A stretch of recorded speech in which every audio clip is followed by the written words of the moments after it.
plenário do Supremo Tribunal Federal decide sobre prazo para alegações finais em processos que envolvem colaboração premiada. Por 68 votos a favor e 10 contra, o Senado aprova o nome de Augusto Aras para Procurador-Geral da República. Justiça do Distrito Federal promove ação de cidadania para garantir o nome do pai na certidão de nascimento dos filhos. A falta de reconhecimento da paternidade viola o direito de identidade e de personalidade garantidos pela Constituição. E ainda, o arquiteto Paulo Mendes da Rocha apresenta aos ministros do Supremo o projeto de reforma do Museu da Corte. Nós vamos adaptar melhor aqueles espaços para essas funções. Melhorar certas condições espaciais, cor, luz.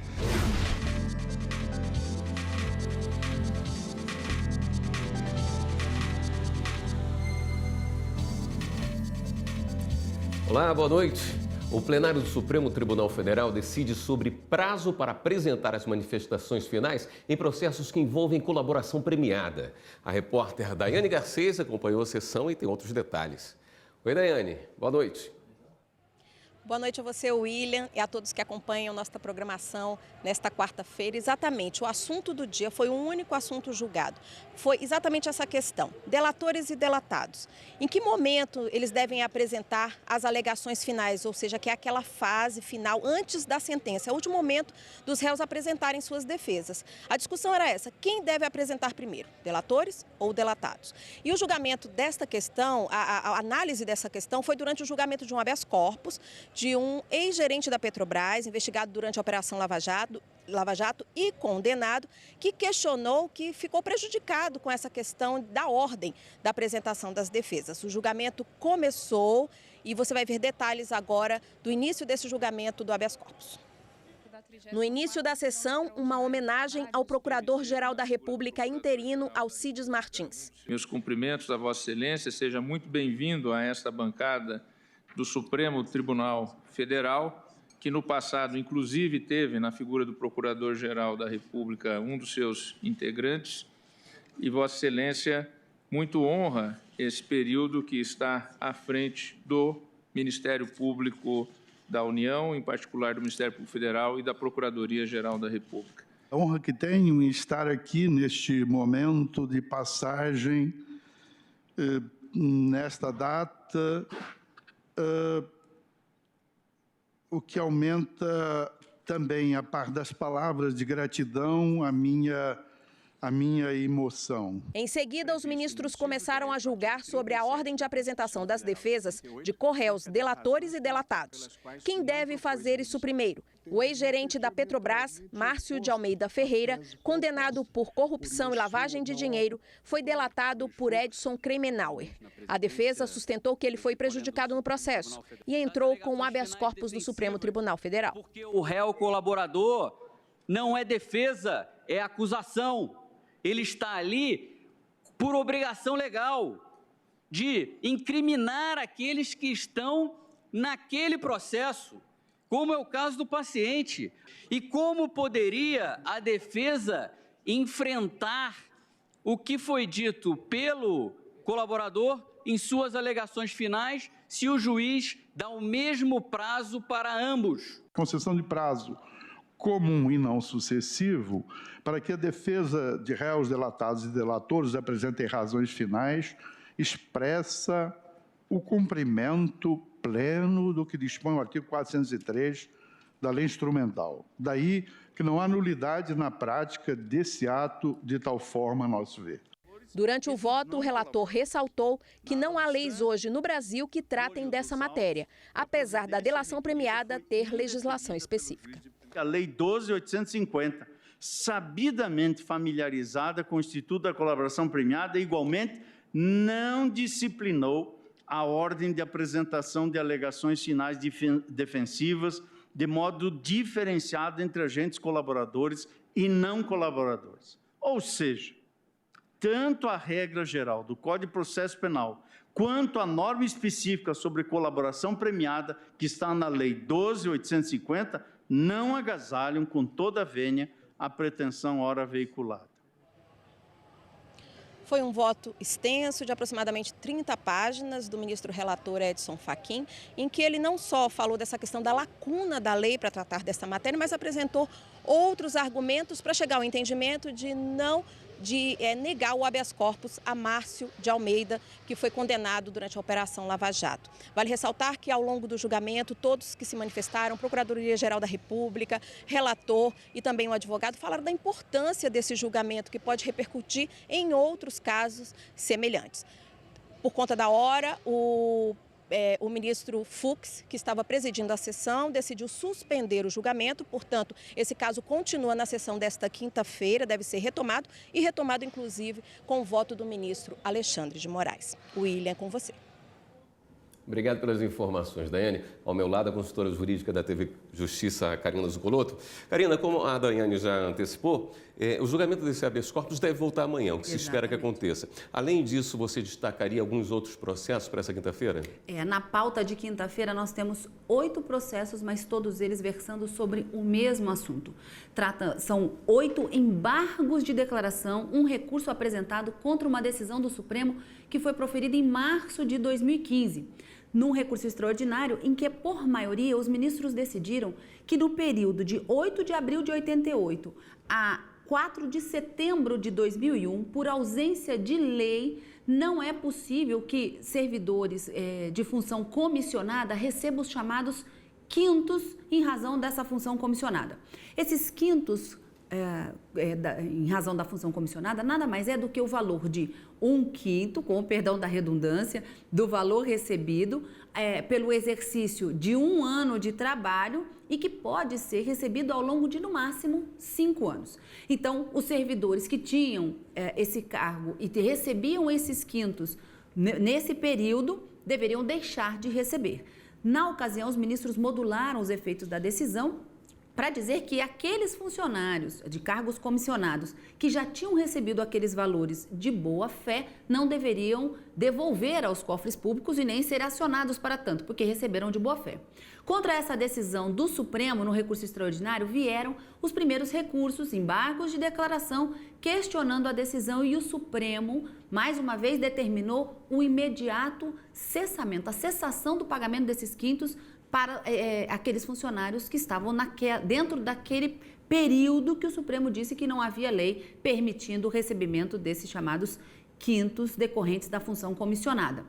Contra essa decisão que rejeitou os embargos de declaração, vieram novos embargos de declaração, e são esses que estão na pauta de amanhã. Segundo os embargos de declaração, 3º, 4º, 5º, 6º, 7º e 8º. São vários recorrentes que argumentam a mesma coisa. No primeiro momento, alegam que na decisão do Supremo Tribunal Federal haveria uma contradição. Como houve a determinação do cessamento imediato do pagamento desses valores, o questionamento feito é: como deve ser feito, então, já que o Supremo decidiu que não há lei permitindo esse depósito, o recebimento desses valores, como fazer com aqueles funcionários que receberam o quinto, já tiveram incorporado a sua remuneração em razão de decisão judicial transitada em julgado? Esse é um primeiro questionamento, uma alegada contradição. E uma suposta omissão também é alegada, dizendo que o Supremo não teria se manifestado em relação a decisões administrativas proferidas há mais de 5 anos da data do julgamento. Então, são questões envolvendo suposta contradição ou omissão no julgamento desses primeiros embargos de declaração, nesse recurso extraordinário já julgado em março de 2015. Mas o grande destaque, sem dúvida alguma, William, deverá ser a retomada do julgamento desse habeas corpus. Você acompanha a sessão amanhã a partir das 14? Amanhã a partir das 14 no direto do plenário. Até amanhã aqui no Jornal, então. Aqui amanhã no Jornal. Um pedido de vista do presidente do Supremo Tribunal Federal, o ministro Dias Toffoli, suspendeu o julgamento que discute a possibilidade de reconhecer juridicamente união estável e relação homoafetiva que ocorrem ao mesmo tempo para pensão por morte.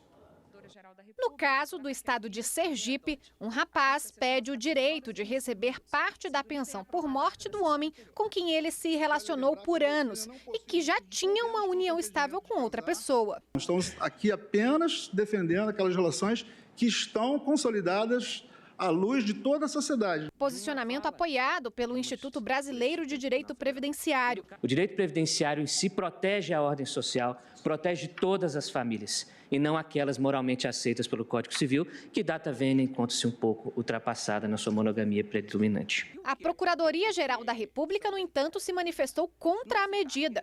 O mesmo posicionamento apresentado pela Associação de Direito de Família e Sucessões. O relator, ministro Alexandre de Moraes, negou que as duas uniões estáveis possam ser reconhecidas ao mesmo tempo. Para ele, isso caracteriza bigamia, o que não é permitido no país. Do que se trata é que o ordenamento jurídico brasileiro, desde a Constituição até o Código Civil, não admite nem o casamento e, consequentemente, a figura jurídica constitucional equiparada ao casamento, que é a união estável, não admite a concomitância do reconhecimento jurídico para todos os efeitos. Seria o mesmo que admitir a bigamia. Os ministros Ricardo Lewandowski e Gilmar Mendes também entenderam que o relacionamento extraconjugal não merece receber parte da pensão. Já para os ministros Edson Fachin, Luiz Roberto Barroso, Rosa Weber, Carmen Lúcia e Marco Aurélio, é possível fazer a divisão do benefício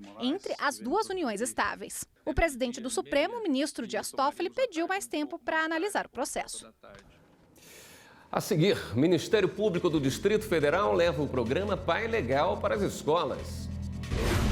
Então, o resultado é célere. Nós realizamos o reconhecimento de paternidade sem a judicialização.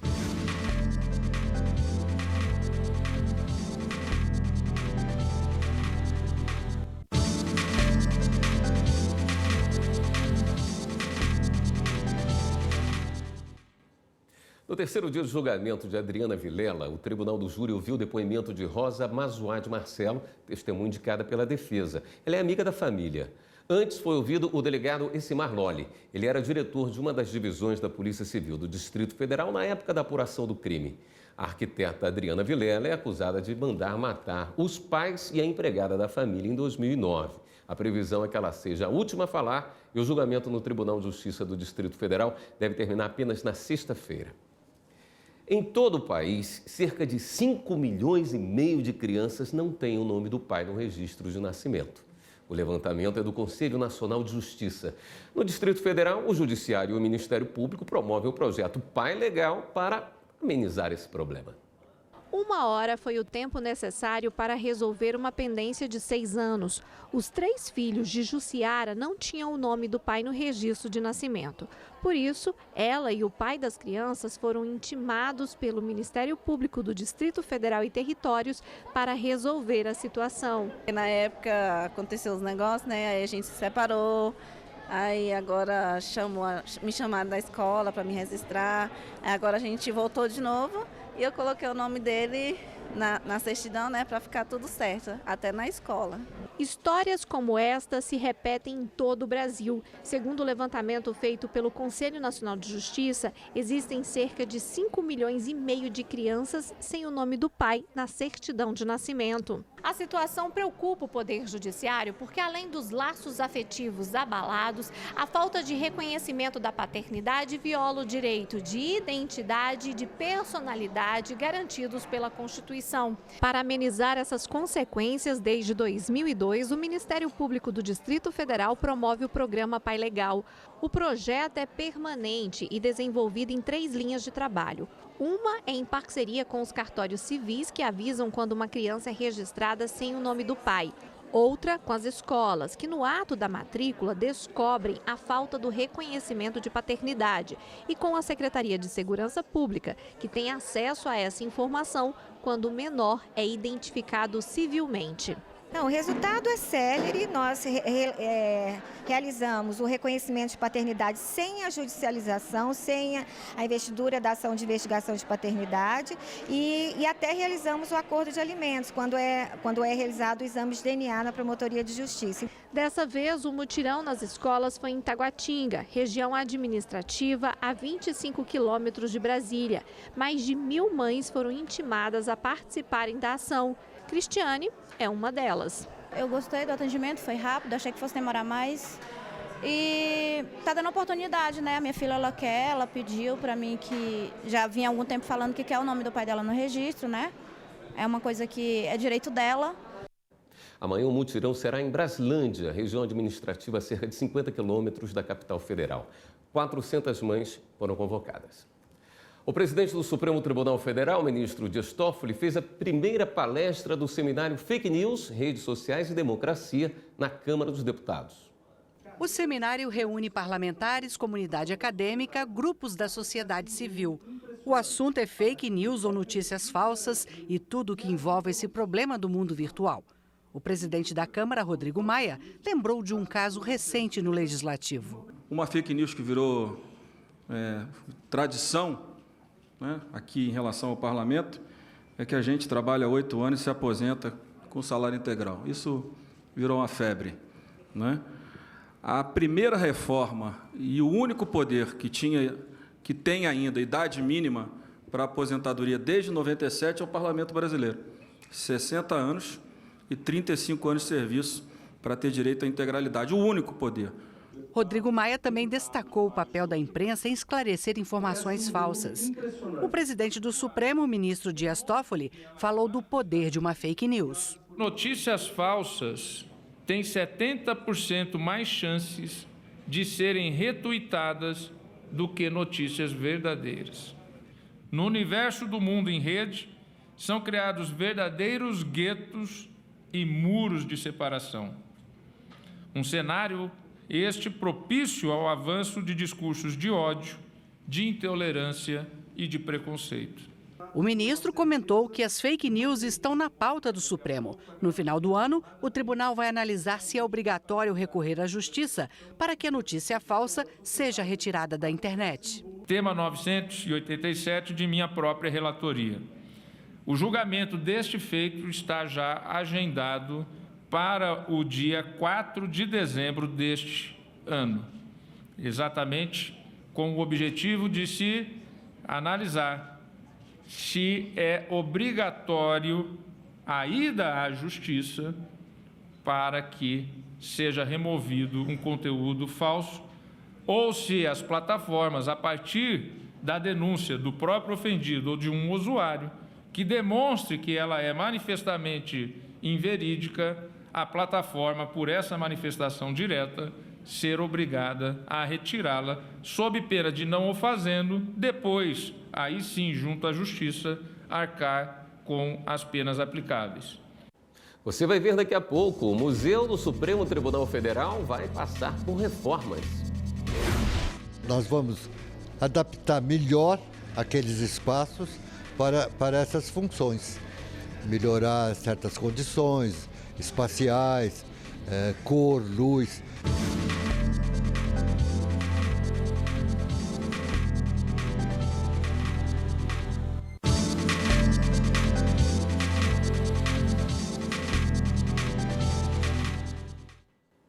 O Museu do Supremo Tribunal Federal vai ser reformado. As novas instalações devem ser abertas ao público no ano que vem. Hoje, o arquiteto Paulo Mendes da Rocha apresentou o pré-projeto com um novo conceito para o museu. O novo espaço vai funcionar no subsolo do edifício sede do tribunal. A intenção é ampliar o acesso da população ao acervo arquitetônico, artístico e histórico da corte e também dar visibilidade a outras ações e exposições que contribuam para a promoção da cidadania, da justiça e da compreensão da Constituição Federal. O arquiteto apresentou o projeto aos ministros do Supremo. Paulo Mendes da Rocha é considerado o maior arquiteto brasileiro da atualidade e um dos 5 mais renomados do mundo. Vencedor de vários prêmios, como o Pritzker, o mais importante da arquitetura mundial, é autor do projeto do Museu Brasileiro de Escultura e da reforma da Pinacoteca de São Paulo. Nós vamos adaptar melhor aqueles espaços para essas funções, melhorar certas condições espaciais, cor, luz. É um projeto muito delicado que nós aceitamos, que não tem nada que ver de grandes arquiteturas. Por respeito, inclusive, à obra do Niemeyer, tudo isso não toca no palácio, nem na estrutura, nem na forma do palácio, é todo no subsolo. Há pouco, o Senado Federal aprovou a indicação de Augusto Aras para a Procuradoria-Geral da República.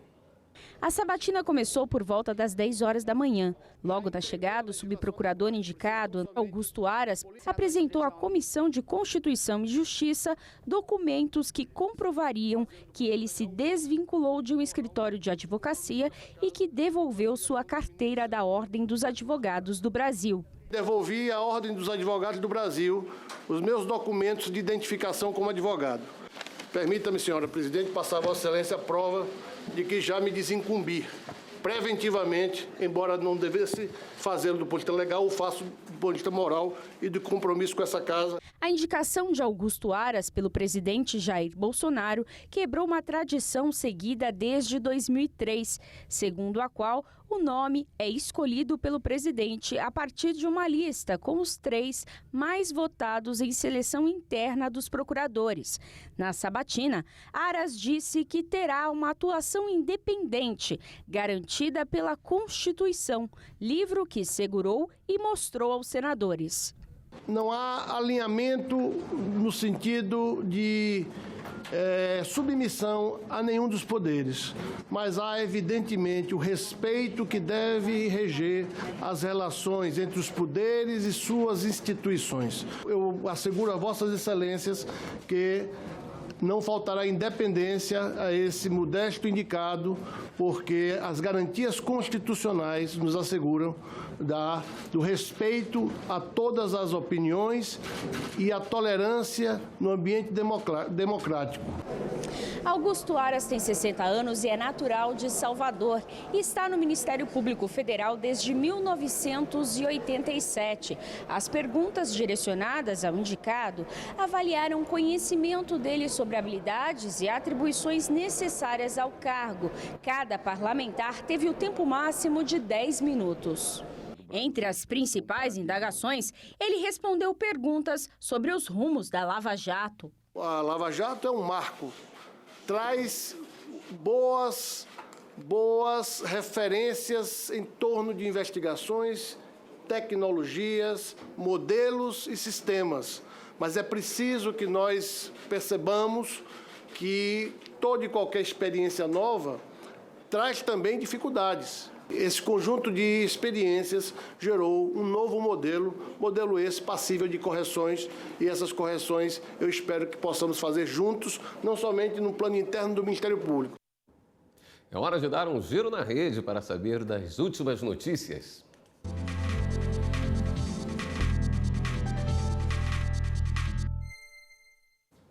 Vamos então até a redação do Jornal da Justiça, fala com a repórter Fernanda Porto, que tem as informações. Oi, Fernanda. Boa noite. Oi, William. Boa noite. Boa noite a todos que nos acompanham. Vamos começar falando de uma decisão do Supremo Tribunal Federal. Para os ministros, a revisão anual dos salários dos servidores públicos não é obrigatória. A decisão foi tomada no julgamento de recurso em que servidores públicos do estado de São Paulo pediam indenização por não terem recebido a revisão. O recurso foi julgado com repercussão geral quando todo o judiciário do país deve seguir o mesmo entendimento.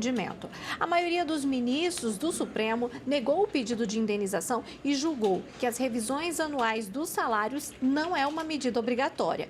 Mas o chefe do executivo de cada estado deve prestar contas sobre gastos dentro da proposta orçamentária. Também, por maioria de votos, o Supremo Tribunal Federal negou a ação ajuizada pela Confederação Nacional do Comércio contra a lei do Estado do Paraná sobre cobrança de taxa por fiscalização policial. Segundo o relator, ministro Alexandre de Moraes, a cobrança é legítima por ser uma atividade extra feita pelos militares.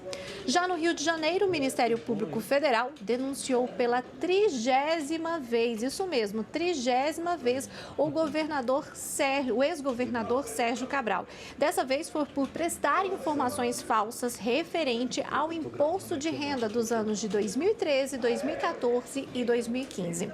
E o Tribunal Regional Federal de Curitiba negou por unanimidade o pedido do ex-presidente Lula para incluir mensagens obtidas na Operação Spoffing no processo do sítio de Atibaia.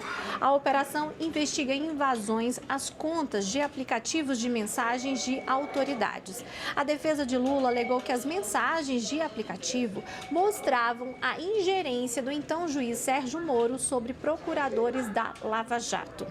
E o giro fica por aqui, você em casa já sabe. Quer rever alguma de nossas reportagens? É muito fácil, é só entrar no nosso canal no YouTube, digita lá TV Justiça Oficial. Eu fico por aqui, boa noite, William. Obrigado, Fernanda. E o Jornal da Justiça também termina por aqui. Fique agora com o programa Direito Sem Fronteiras. Uma boa noite para você. Até amanhã.